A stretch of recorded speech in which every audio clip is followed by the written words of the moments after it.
Om Swastiastu. Perkenalkan, nama saya Made Gita Damaiswari dengan NIM 2409511088 dari kelas A. Pada kesempatan kali ini, saya akan membawakan topik terkait case-based learning 3, mata kuliah ilmu penyakit bakteri dan jamur dengan topik tuberkulosis pada sapi. Baik, pertama-tama merupakan latar belakang. Tuberkulosis pada sapi merupakan penyakit menular kronis yang menjadi ancaman serius bagi sektor peternakan dan kesehatan masyarakat di berbagai negara, khususnya di Indonesia. Penyakit ini disebabkan oleh bakteri Mycobacterium bovis, yaitu sebuah bakteri tangguh yang memiliki dinding sel kaya akan lipid sehingga mampu bertahan dari serangan sistem imun dan kondisi lingkungan yang ekstrim. Dampak yang ditimbulkan dari penyakit ini sangat luas, mulai dari penurunan produktivitas, seperti berkurangnya produksi susu dan daging, gangguan reproduksi, hingga kerugian finansial akibat biaya eliminasi hewan yang terinfeksi. Sebagai penyakit zoonosis, keberadaan tuberkulosis pada sapi menjadi risiko nyata bagi peternak dan konsumen produk hewan, sehingga pengendaliannya menjadi prioritas utama untuk melindungi kesehatan hewan, manusia, dan stabilitas ekonomi. Selanjutnya adalah kasus.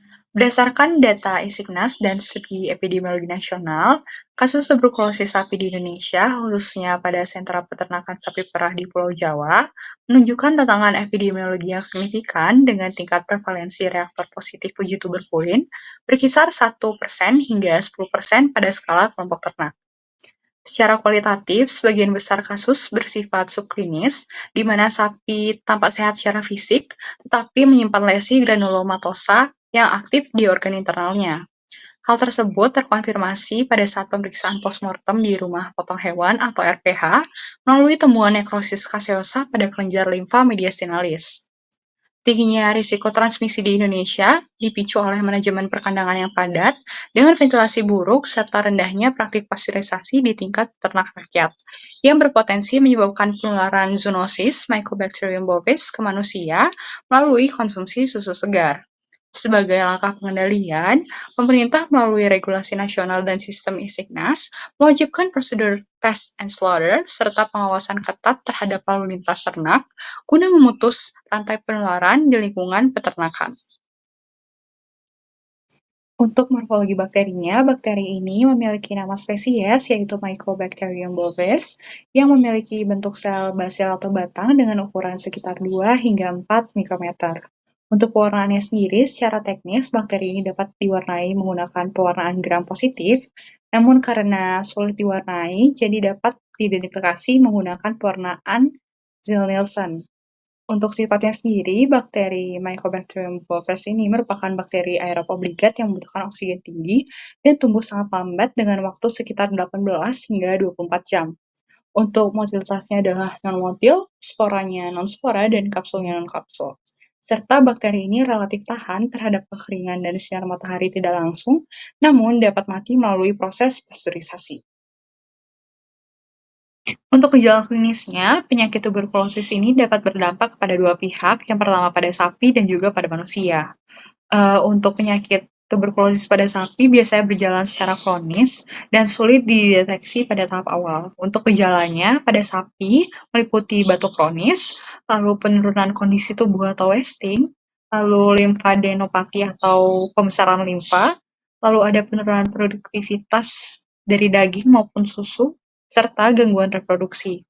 Selanjutnya, penyakit tuberkulosis pada manusia tentu saja menular ke manusia melalui konsumsi susu mentah, inhalasi droplet atau aerosol, serta kontak langsung. Untuk gejalanya sendiri meliputi gangguan pernafasan, lalu ada lesi granulomatosa, lalu ada infeksi sistemik atau disseminata, lalu ada bentuk miliar, di mana hal tersebut merupakan munculnya banyak nodul kecil.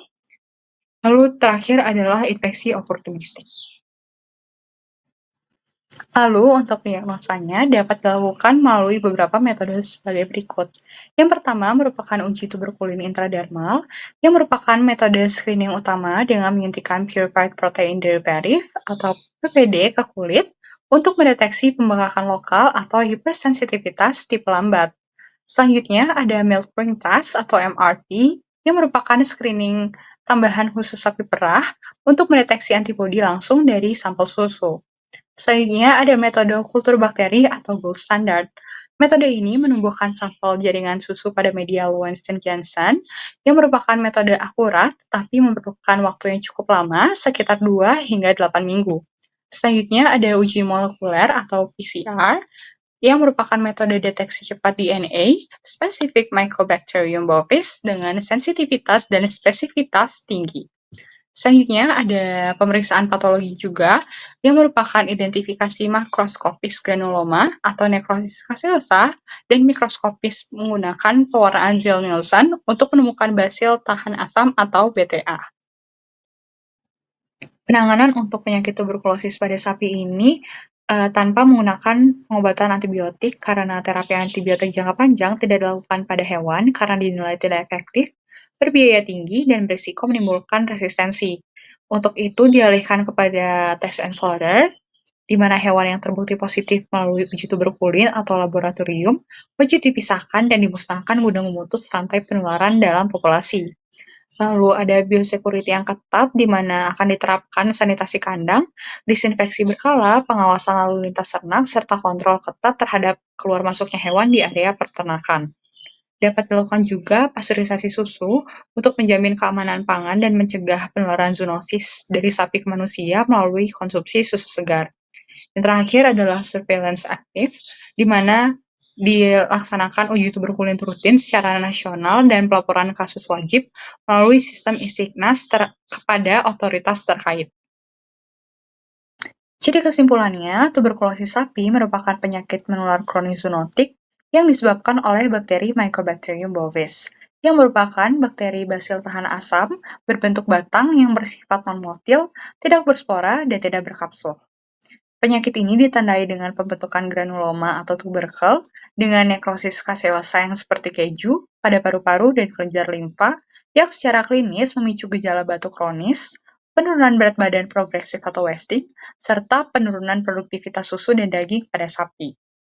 Diagnosanya dilakukan melalui uji tuberkulin intradermal sebagai screening lapangan, yang dikonfirmasi dengan uji PCR atau kultur bakteri sebagai gold standard. Mengingat pengobatan antibiotik tidak diterapkan pada ternak demi menghindari resiko resistensi dan residu, strategi penanganan utama di Indonesia berfokus pada kebijakan test and slaughter, penguatan biosecurity, serta kewajiban pasteurisasi susu untuk mencegah penularan ke manusia. Baik, sekian yang dapat saya sampaikan. Mohon maaf apabila ada kesalahan kata yang disengaja maupun tidak disengaja. Saya ucapkan terima kasih dan akan saya tutup dengan para Santi.